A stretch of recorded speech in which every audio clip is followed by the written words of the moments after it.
Is the public going to be heard?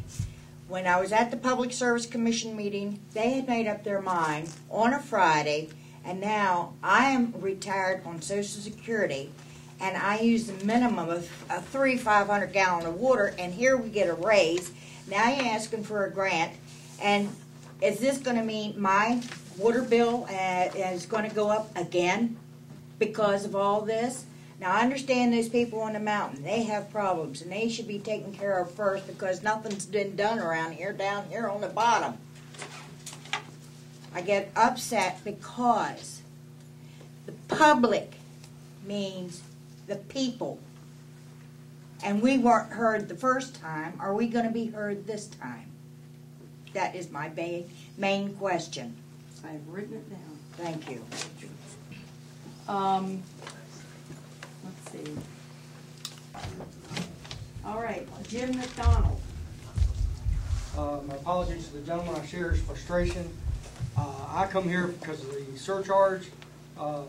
Obviously, this is a huge, larger problem than I had any knowledge of, so I apologize for not being up to date on everything. What is the surcharge? Well, his point to begin with is if the best source of water health-wise is not chosen, then everything else is pointless, regardless of the money cost.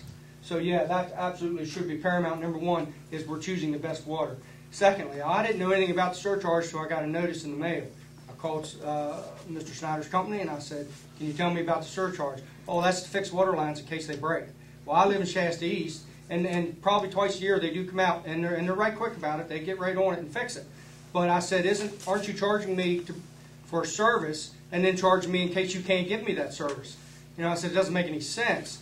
And eventually I wouldn't accept what she said, so she eventually hung up on me.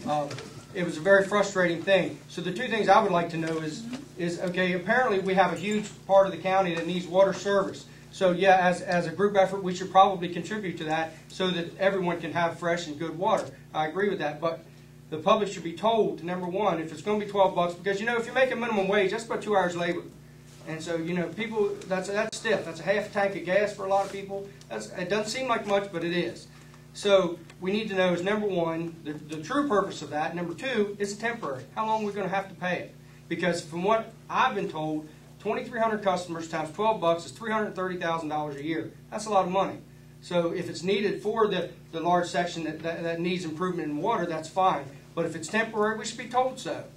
Okay, and told more details as to why, instead of a letter showing up saying, hey, guess what, your rates are going up, which we understand, rate increase is part of life, things cost money. But, oh, here's another $12 on top of that, you know, it's just, it makes the frustration much more. So that should be explained, number one, and it should be temporary. If it's for serving a certain purpose, fine. You know, let's all pour our money together and get these people some good water. But it should be temporary, not this ongoing. Because to me, it's two sources now. We have a rate increase that we can raise. Oh, but we can raise the surcharge too. See, so if we don't get one, we can get the other. So you end up with two sources of income which can be raised on us. Thank you. Thank you. Mr. Bromwell, now you're going to get your 3 minutes. Please come forward, sir.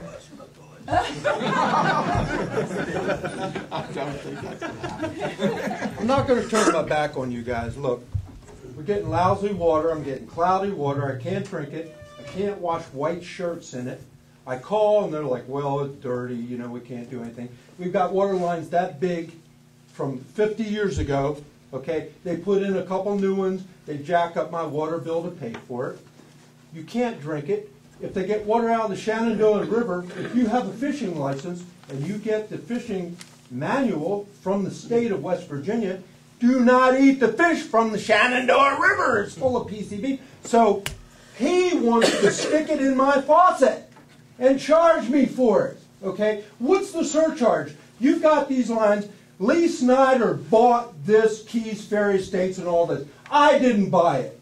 If you got water lines to service the public, you pay for it. You fix it. Don't stick it up my butt, okay? And that's, you know, that's what I got to say about that. And the surcharge is BS. Absolutely. It's BS. It's going to a greedy greedy, controlling person Well, let's who not. could care less personalize about this. us. And that's all I got to say, okay? Thank you, Mr. Bromwell. Scott Katina. Where'd Scott? I'm over There here. he is, Scott. Scott Tina, Harper's Ferry. Make it real brief.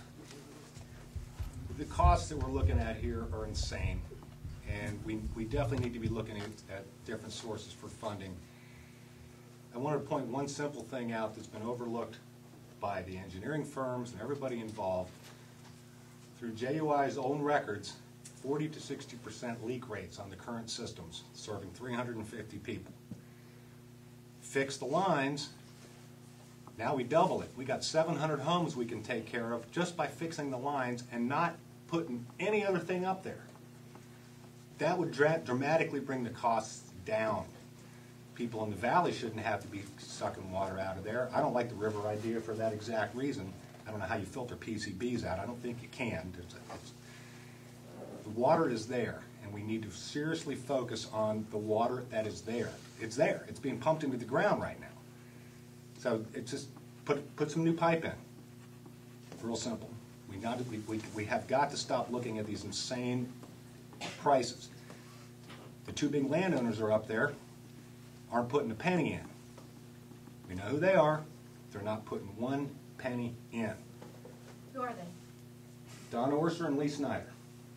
Yeah, buddy. They're not putting a penny in, but they're expecting the taxpayer and the ratepayer to fund to get water to their lots. There are people that have been supporting that idea who don't happen to live in those communities, but are willing to spend taxpayer money and the ratepayers' money so money can go to those lots.